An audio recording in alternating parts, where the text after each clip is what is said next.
Oke, Assalamualaikum warahmatullahi wabarakatuh. Perkenalkan, nama saya Siti Zahra, saya dari Universitas Muhammadiyah Sorong atau Unimuda. Pada video kali ini, saya akan membahas tentang komputer dasar semester 1. Langsung saja ke video pembahasannya. Pada semester 1, kita akan diajarkan tentang sejarah komputer, terus perangkat pada komputer, dan aplikasi pada komputer. Namun, pada aplikasi komputer ini kita baru diajarkan 3, yaitu Microsoft Word, Microsoft Excel, dan Microsoft PowerPoint. Oke, lanjut saja ke sejarah. Oke, sejarah. Sejarah ini terbagi atas beberapa generasi.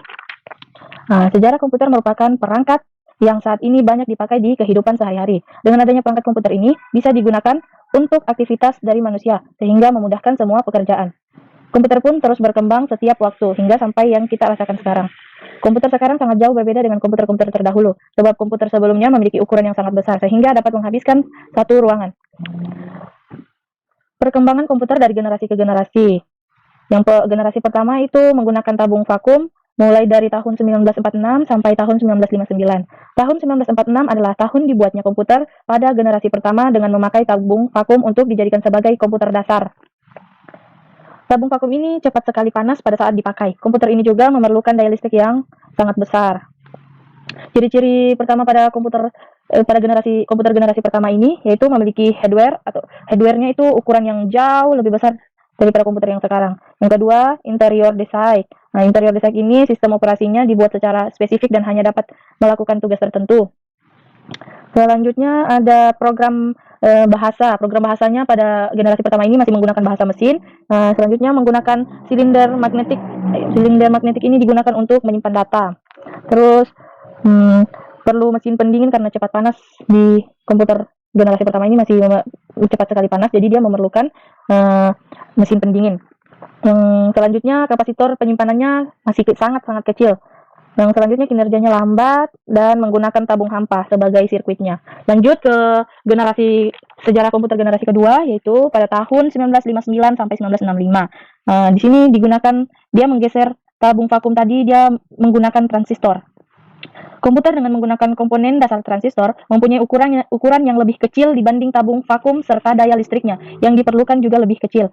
Sudah menggunakan bahasa program, sudah menggunakan simpangan eksternal, terus dia lebih cepat daripada komputer yang generasi pertama. Oke, lanjut ke generasi ketiga. Generasi ketiga ini pada tahun 1965 sampai 1971. Dia menggeser lagi transistor, digantikan oleh integrated circuit atau ICS, menggeser fungsi transistor yang ukurannya sudah mulai kecil, yang dapat dimasukkan di IC, memiliki kecepatan 1000 kali lebih cepat, dapat melakukan multiprocessing, sudah menggunakan visual display, dan dapat mengeluarkan suara. Terus dia menggunakan penyimpanan luar, mampu melakukan komunikasi dengan komputer lain.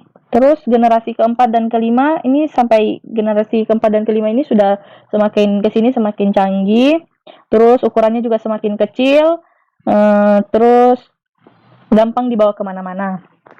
Terus yang kedua adalah masuk di perangkat komputer. Perangkat komputer ada dua, yaitu perangkat keras dan perangkat lunak. Yang perangkat keras itu contohnya seperti mouse, keyboard, sedangkan perangkat lunak itu seperti web browser, permainan, pengolahan kata. Dia kayak lebih ke bagian aplikasinya.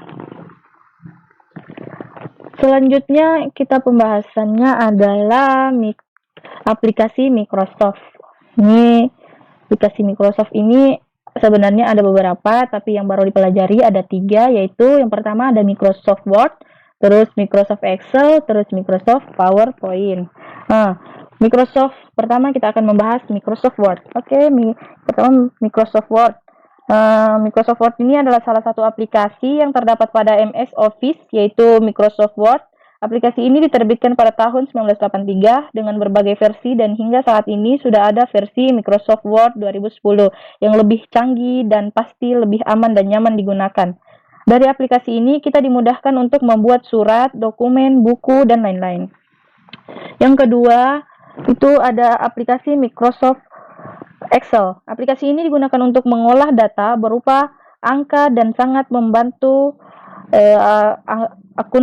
akuntansi di bagian administrasi ataupun untuk maksudnya perusahaan yang membutuhkan pengolahan angka. Jadi melalui aplikasi ini perkantoran bisa dengan mudah menyusun laporan keuangan maupun laporan pengolahan aritmatika lainnya. Yang selanjutnya adalah Microsoft PowerPoint. Aplikasi PowerPoint ini digunakan untuk presentasi. Contohnya seperti saya ini, saya sedang menggunakan Microsoft PowerPoint. Aplikasi ini bisa dijalankan dengan OS Windows dan Apple Mac. PowerPoint pada Microsoft Office ini sering digunakan untuk presentasi, misalnya presentasi dalam pendidikan, pelajaran seperti saya saat ini, trainer, ataupun manajer perusahaan.